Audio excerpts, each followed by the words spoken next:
Good afternoon to all of you guys. Now I am with one of my student. He is from Jharkhand, Ranchi, and his interview is of Central Bank of India. Already I have uploaded earlier practice video, then question which is asked in my YouTube post. Same questions are there related to education qualification, central bank, family, hobby, gap year, banking, and about credit officer. Okay, start from may I come in, sir? May I come in, sir? Yes, please May I? come. Yes, sir. Good afternoon, sir. Yeah, very good afternoon, others. Please have a seat. Yes, sir.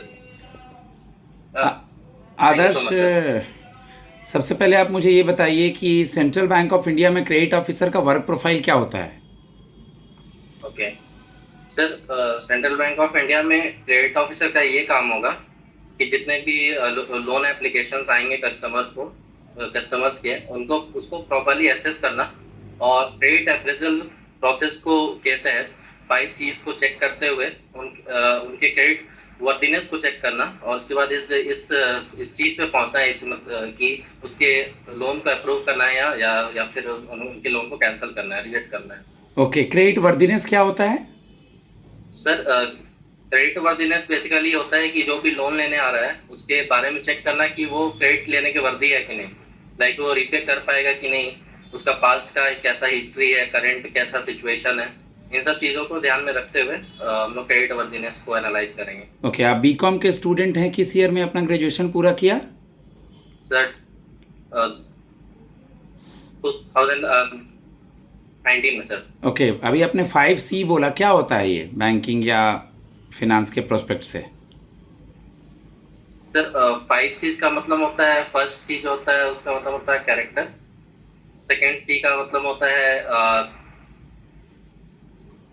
Capacity, third C का मतलब होता है capital, fourth C का मतलब होता है collateral, fifth सी का मतलब होता है कंडीशन। सर, इसको एक्सप्लेन करना है क्या? इसके आधार पे आप कंडीशन को एक्सप्लेन कर दीजिए। Okay, condition. सर, कंडीशन में ये होगा कि जो भी हम लोन प्रोसेस करेंगे उसमें हम देखेंगे कि उनको ये कंडीशन बताएंगे कि अगर आप ये लोन रीपे नहीं करते हैं तो आपको क्या क्या चीज़ों से गुजरना पड़ सकता है, और इसके बेसिकली उनको रेट ऑफ इंटरेस्ट बताना या क्या रेट ऑफ इंटरेस्ट है, EMI रहेगा, ये सब कंडीशंस में आ जाएगा। ओके, लिक्विडिटी रेशियो क्या होता है? Liquidity ratio, sir, liquidity ratio basically company में कुछ रेशियोज होते हैं, जैसे कि करंट रेशियो हो गया जो कि बताता है कि कंपनी में कितने एसेट्स है और कंपनी कितने लाइबिलिटीज और करंट एसेट्स के रेशियो को बताता है, तो इससे कंपनी का बेसिकली लिक्विडिटी चेक हो पाता है। डेट इक्विटी रेशियो क्या होता है?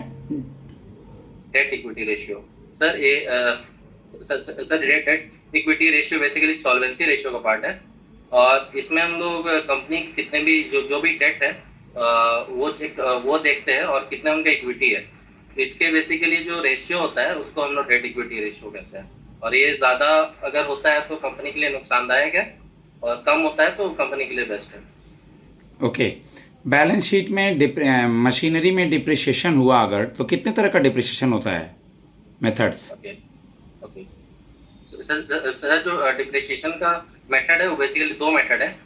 एक मेथड होता है स्ट्रेट लाइन मेथड और सेकंड मेथड होता है return down value method. Sir, straight line method में एक फिक्स्ड अमाउंट को डिडक्ट करते जाते हैं वैल्यू में से, और रिटर्न डाउन वैल्यू में से पर्टिकुलर परसेंटेज को डिडक्ट करते हैं। Good. What is banking reconciliation statement, BRS?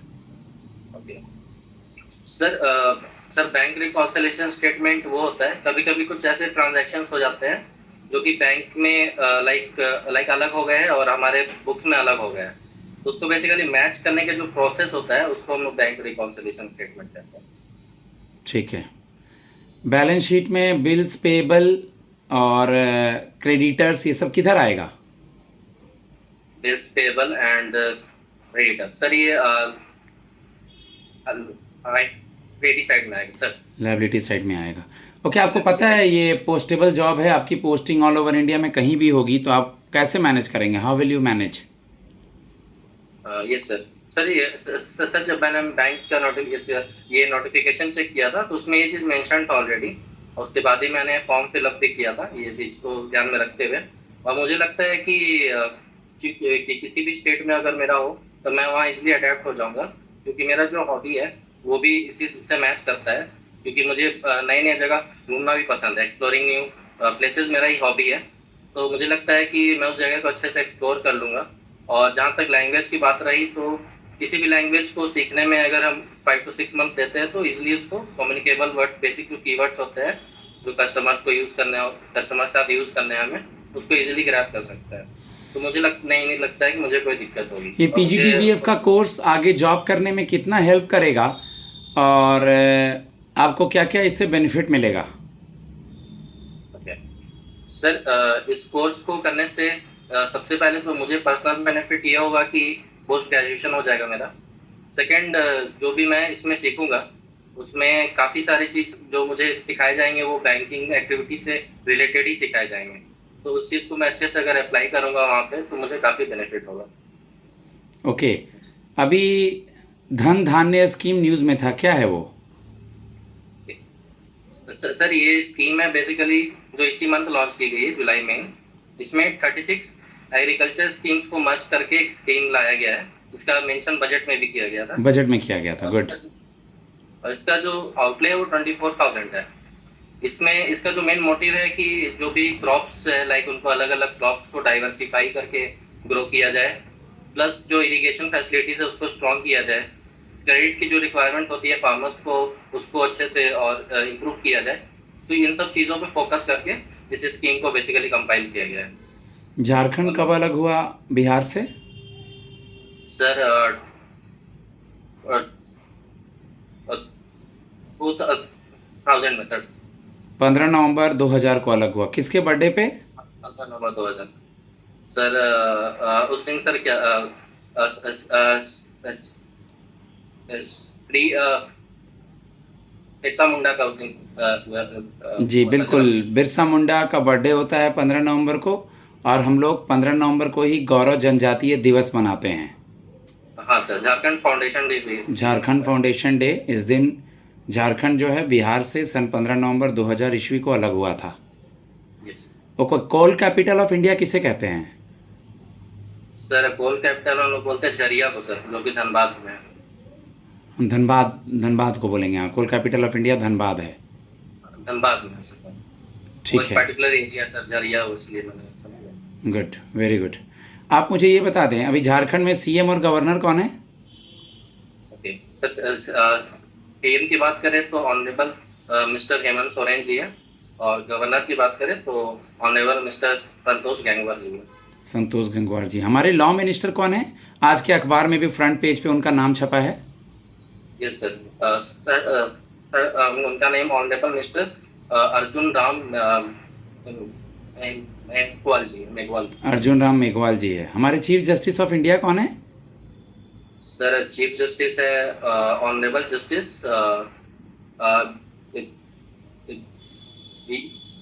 B R Gavai sir. Justice B R Gavai हैं। ओके, हमारे अटॉर्नी जनरल और सॉलिसिटर जनरल न्यूज़ में रहते हैं। ओके, अटॉर्नी जनरल का नाम पता है? सर मैंने पढ़ा था बट अभी रिकॉल नहीं कर पा रहा। अटॉर्नी जनरल है R वेंकटरमणी और सॉलिसिटर जनरल है Tushar Mehta. Okay sir, I will update my self. ठीक है, ओके। आप झारखंड में किस जगह से हैं? सर मैं रांची से हूँ सर, रांची, झारखंड की कैपिटल रांची। झारखंड की कैपिटल रांची से हैं आप। ओके, रांची का ही एक फेमस क्रिकेट प्लेयर है, ओके, जो कि T20 वर्ल्ड कप सबसे पहले जिताया था एक बार। वो कौन से ईयर में, और क्या नाम है उस प्लेयर का? सर उनका नेम है MS धोनी, और T20 उन्होंने 2012 में जिताया था। 2007 में, 2007 में T20 और 50 ओवर 2011 में। हाँ 2011 में।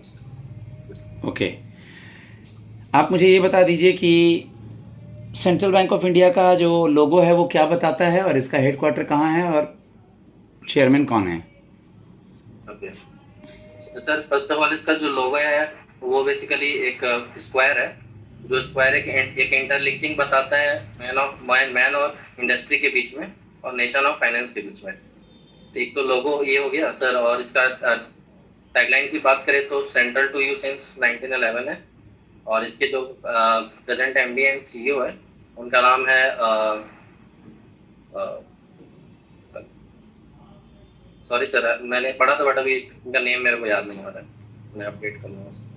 कोई बात नहीं। आप मुझे ये बता दीजिए कि अभी हाल ही में आपने सुना भी होगा, इंडिया का पाकिस्तान के साथ वॉर हुआ था, उस ऑपरेशन का क्या नाम था? हाँ सर। सर उस ऑपरेशन का नाम था ऑपरेशन सिंधु। और ऑपरेशन सिंधु भी एक न्यूज़ में था, क्यों, क्या है वो? सर ऑपरेशन सिंधु ये था कि जो जो जो जो भी ईरान और इजराइल के बीच में जो क्लैश चल रहा था, तो उसके बीच जो ईरान में जो हमारे इंडियन नेशनल फंसे हुए थे, तो उनको इवैक्यूएट करने के लिए इंडिया ने मिशन लॉन्च किया था, जिसका नेम था मिशन सिंधु। ठीक है। आपने बैंकिंग में सुना होगा एक वर्ड जिसे हम लोग कहते हैं ANBC, adjusted net bank credit. Yes sir. क्या होता है ये? सर ये बेसिकली जितने भी लोन्स सैंक्शन किया रहता है कोई भी बैंक, तो उसी को कहते हैं adjusted net bank credit. Priority sector lending क्या होता है? सर प्रायोरिटी सेक्टर लैंडिंग कुछ ऐसे सेक्टर्स होते हैं जिनको कि आरबीआई ने हमारे गवर्नमेंट ऑफ इंडिया ने डेजिग्नेट किया गया है कि इनको लैंडिंग की रिक्वायरमेंट होती है बट पहुंच नहीं पाती इनके पास। तो इनको आरबीआई के द्वारा ये एडवाइस किया जाता है बैंक्स को कि आपको इनको कम इंटरेस्ट रेट में, जो भी गवर्नमेंट ने डिसाइड किया है उस रेट पे इनको आपको लोन प्रोवाइड करना है और इतना परसेंटेज आपको प्रोवाइड करना है लोन्स का। गाइस, मैं अपने स्टूडेंट को फीडबैक देता हूँ। 12 मिनट्स हो चुका है। आप लोग हर पैरामीटर पे प्रिपेयर करके जाएं, मॉक सुने, बहुत बेनिफिट मिलेगा। डेली का अखबार देख लें, ठीक है। मेरा नंबर है 7503235358। अभी 29 तक इंटरव्यू है, आप मॉक के लिए कांटेक्ट कर सकते हैं। धन्यवाद।